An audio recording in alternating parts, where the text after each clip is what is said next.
Assalamualaikum warahmatullahi wabarakatuh. Salam sejahtera untuk kita semua. Pada kesempatan kali ini, saya Muhammad Andes Ardiansyah akan memberikan penjelasan tentang topologi bus, yang dimana adalah penugasan dari mata kuliah administrasi jaringan.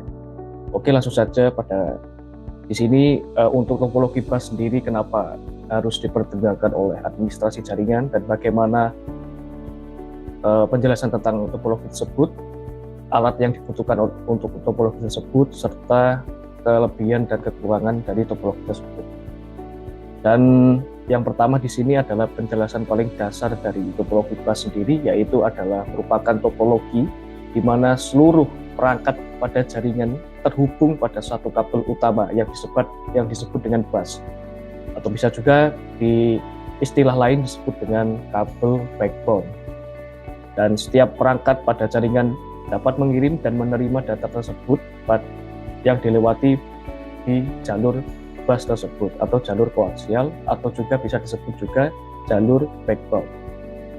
Dan seperti yang saya jelaskan tadi, kenapa di antara beberapa istilah disebut juga jalur koaksial, karena komponen atau alat utama yang membentuk jalur bus tersebut adalah menggunakan kabel koaksial, atau bisa juga menggunakan kabel UTP atau unshielded twisted pair, yang secara konvensional sering digunakan oleh administrasi jaringan. Oke, dan pada topologi bus, setiap perangkat seperti yang saya jelaskan tadi, yaitu dapat mengirimkan dan menerima data secara langsung pada perangkat lainnya, dan dengan syarat terhubung ke kabel bus yang sama atau jalur bus yang sama. Namun ketika dua perangkat mencoba untuk mengirim data secara bersamaan, di topologi bus sendiri itu dapat ada potensi atau kemungkinan terjadinya collision data atau tabrakan antar data. Dan mengenai masalah tersebut akan saya jelaskan lebih lanjut di penjelasan poin selanjutnya. Oke, di sini untuk topologi bus bisa digunakan dengan beberapa syarat yang melatar belakanginya. Jadi untuk alat yang dibutuhkan di topologi bus sendiri, di sini itu termasuk perangkat yang tidak begitu advance, yaitu cuma membutuhkan beberapa kabel yang telah saya sebutkan tadi di awal, seperti kabel UTP, konektor EC45, kabel koaksial sebagai jalur bus utamanya, serta beberapa alat pendukung lainnya. Apabila memungkinkan untuk membuat topologi jaringan yang kompleks dan berskala besar, maka diperlukan alat seperti router, switch, dan juga hub. Oke, untuk poin selanjutnya di sini ada kelebihan dari topologi bus sendiri, yang dimana topologi bus itu dapat mudah diimplementasikan karena hanya memerlukan satu kabel koaksial atau kabel backbone. Jadi topologi bus sendiri untuk menghubungkan keseluruhan paket yang ada dalam topologi hanya memerlukan satu jalur yang disebut dengan bus yang saya jelaskan tadi di awal, dan hanya memerlukan satu perangkat utama, yaitu kabel koaksial atau bisa juga UTP seperti yang saya jelaskan tadi. Dan kelebihan selanjutnya di sini adalah pada cost atau biaya, di mana topologi bus relatif lebih murah karena memerlukan sedikit perangkat keras dalam tanda kutip dan tidak memerlukan konfigurasi yang rumit. Seperti yang saya jelaskan di awal tadi, pada poin-poin alat yang digunakan, itu untuk topologi bus sendiri tidak memerlukan beberapa alat yang advance. Jadi untuk skala jaringan yang kecil dan menengah itu cukup membutuhkan jalur bus atau jalur koaksialnya, atau juga bisa disebut juga jalur backbone-nya. Jadi hanya memerlukan kabel koaksial ataupun UTP seperti itu. Dan untuk kekurangan dari topologi bus sendiri, di sini ada beberapa penjelasannya, dan yang telah saya rangkum dan telah saya survei dan juga untuk kebutuhan administrasi jaringannya. Yang pertama di sini adalah kekurangan dari topologi bus, yang mana topologi bus seperti yang saya jelaskan di awal tadi memungkinkan dan berpersentase besar akan mengalami collision data atau tabrakan data apabila data dikirimkan secara bersamaan dan dengan traffic atau jalur data yang penuh. Jadi topologi bus karena hanya mengandalkan satu jalur utama, yaitu jalur bus ataupun jalur backbone, dan pada suatu skenario ataupun suatu waktu apabila ada beberapa perangkat yang mencoba mengirimkan data secara bersamaan, maka akan ada resiko yang cukup signifikan akan terjadi collision data karena hanya mengandalkan satu jalur utama. Dan kekurangan yang lain seperti jumlah yang harus diimplementasikan pada topologi bus sendiri, yang di sini adalah jumlah perangkatnya tidak bisa diupdate ataupun perbarui di saat pemasangan atau instalasi topologi bus, karena topologi bus sendiri tadi adalah tergantung di jalur utamanya, yaitu jalur koaksialnya atau jalur backbone, yang mana apabila kita ingin mengupdate atau mengubah beberapa perangkat, maka harus mengubah jalur di akses di jalur utamanya, yaitu di jalur backbone-nya. Jadi tidak efektif untuk melakukan update perangkat saat pemasangan instalasi topologi sedang berjalan. Dan yang signifikan di sini adalah kelemahan pada kinerja dan keamanan topologi bus, yang mana kinerja topologi bus sendiri dapat menurun apabila perangkat lain pada jaringan yang aktif. Dan kinerja menurun ini disebabkan oleh beberapa faktor yang sangat signifikan, terutama yang sangat signifikan adalah faktor collision data tadi atau tabrakan data. Apabila data telah tertap, ada beberapa kasus collision data atau data tertabrak, itu akan menyebabkan penurunan kinerja dari keseluruhan topologi bus tersebut. Dan faktor kelemahan yang signifikan yang lainnya adalah faktor keamanan, yang mana topologi bus kurang aman karena setiap perangkat pada jaringan dapat mengakses dan membaca data yang dikirim oleh perangkat lain. Hal ini bisa terjadi karena topologi bus sangat ketergantungan dengan jalur backbone-nya atau jalur bus utamanya, yang mana setiap perangkat terhubung pada jalur tersebut, dan dapat menyebabkan seluruh perangkat dapat mengakses dan membaca data yang dikirim pada jalur tersebut. Jadi akan sangat rentan apabila administrator jaringan memilih topologi bus untuk kompleksitas jaringan yang sangat besar.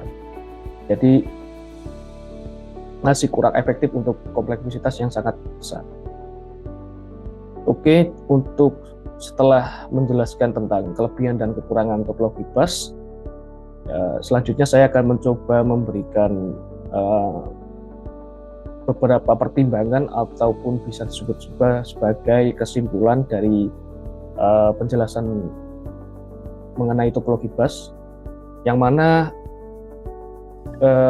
hal yang harus dipertimbangkan oleh administrator jaringan dalam mengimplementasikan topologi bus, yaitu yang pertama, perlu mempertimbangkan kebutuhan jaringan terlebih dahulu.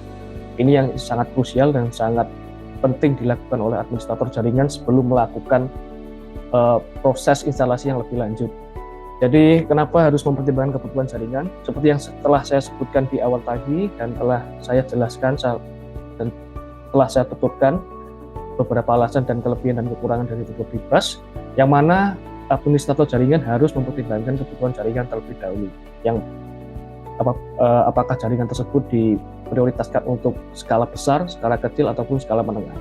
Dan topologi bus sangat cocok untuk skala jaringan yang bersifat menengah hingga kecil. Jadi apabila administrator menginginkan atau akan membuat skema dari topologi bus untuk proses instalasi jaringan, maka yang terbaik adalah di skala menengah hingga kecil.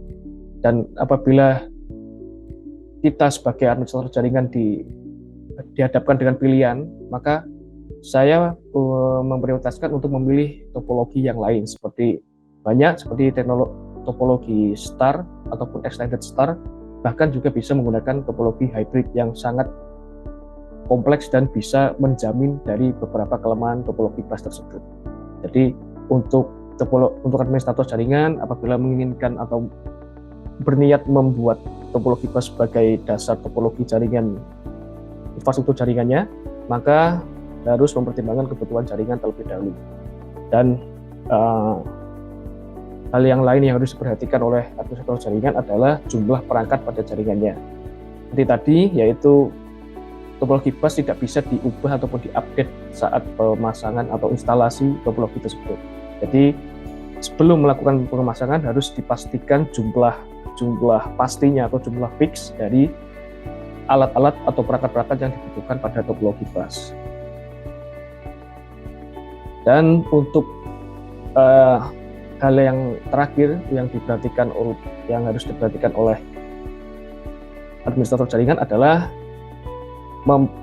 harus bisa mengolah dan mempertimbangkan tingkat keamanan daripada topologi bus tersebut. Dan seperti yang telah saya jelaskan di poin pertama dalam hal yang harus diperhatikan oleh administrator jaringan adalah topologi bus tidak aman, bisa dikatakan tidak aman untuk skala jaringan yang bersifat publik dan besar. Jadi apabila administrator jaringan memerlukan infrastruktur jaringan yang bersifat publik dan besar, maka topologi bus tidak cocok untuk infrastruktur tersebut. Dan topologi bus tidak bisa digunakan untuk skala jaringan yang bersifat publik ataupun bisa diakses oleh orang banyak, seperti yang saya jelaskan tadi. Jadi alangkah lebih baiknya bisa menggunakan topologi lain seperti extended star, hybrid, tree maupun yang setelah saya jelaskan tadi. Jadi seperti itu. Jadi untuk alangkah lebih baiknya akan saya coba mendemonstrasikan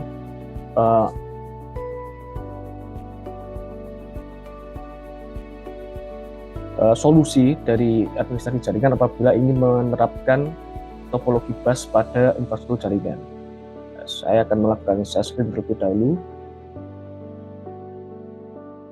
Oke, di sini bisa dilihat, di sini adalah rancangan infrastruktur topologi jaringan yang terdiri dari beberapa topologi. Ya, di sini saya menggunakan topologi hybrid, yang mana tersusun dari beberapa topologi dasar seperti ada star, ada bus, bahkan ada juga tree. Ya, dan di sini saya akan menjelaskan mengenai topologi bus. Dan topologi bus pada topologi yang saya buat di sini adalah ya seperti tadi, yaitu menggunakan kabel utama atau backbone dari setiap infrastruktur yang akan dibuat.